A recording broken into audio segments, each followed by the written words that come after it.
And it turned out Nate wasn't the only plant-based fighter out there. I stopped eating meat probably like around the end of 2012. I grew up not even knowing about half of these other vegetables. Asparagus to me just came out like 5 years ago.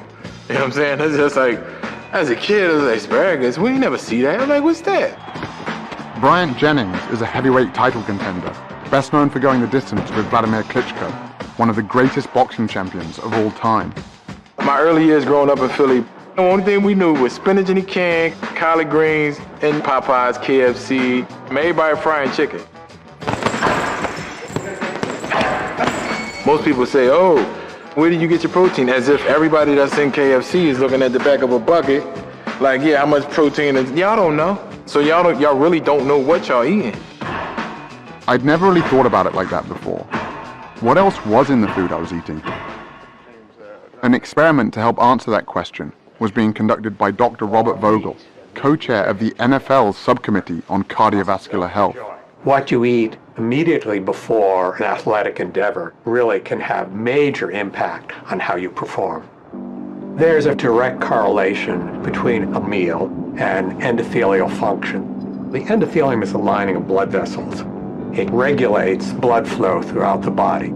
It knows that a particular muscle group or organ needs more blood flow, and it dilates, it opens up. When the endothelium is impaired, it cannot open up. It cannot allow blood flow to increase as much, and therefore impairs athletic performance. The test subjects were 3 football players from the Miami Dolphins, defensive back Michael Thomas, and wide receivers Griff Whalen and Kenny Stills. Caught for the touchdown, Kenny Stills! Today we're going to be feeding them 3 burrito breakfasts with a lot of protein. 2 of them have sources of animal-based protein and fat.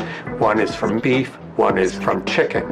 Third is a plant-based burrito which has beans in it. So the protein and the fat came from a plant-based source.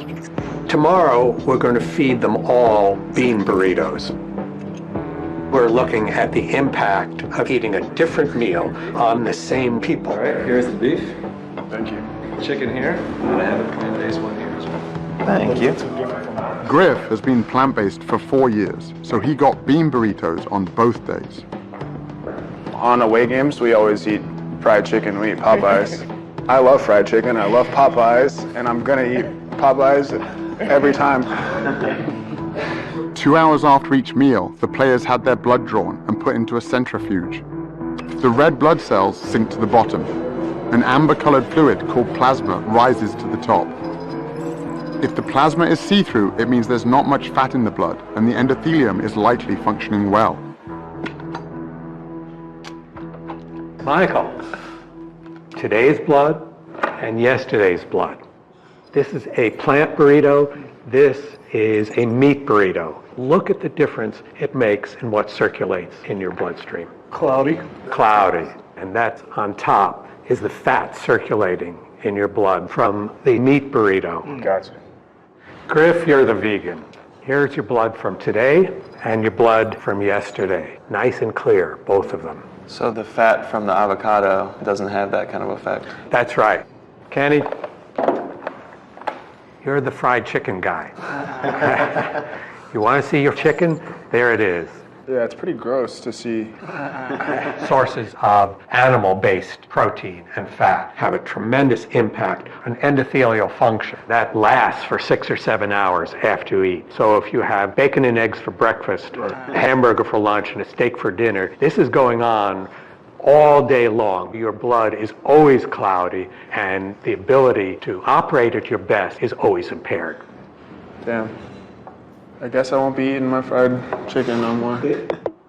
Dr. Vogel's experiment was backed up by numerous studies measuring how a single animal-based meal can impair blood flow. I also found a large body of research showing that plants have the opposite effect, improving endothelial function and increasing blood flow. Controlled studies show that simply drinking beet juice before training allows subjects to cycle 22% longer and bench press 19% more total weight. I've seen races where it has come down to the 1,000th of a second. Sometimes you have to do things that you know your competitors aren't doing, getting every single advantage you can. Knowing I could get enough energy and protein was one thing, but seeing what a single animal-based meal could do to an athlete's blood sealed the deal. It was time to give this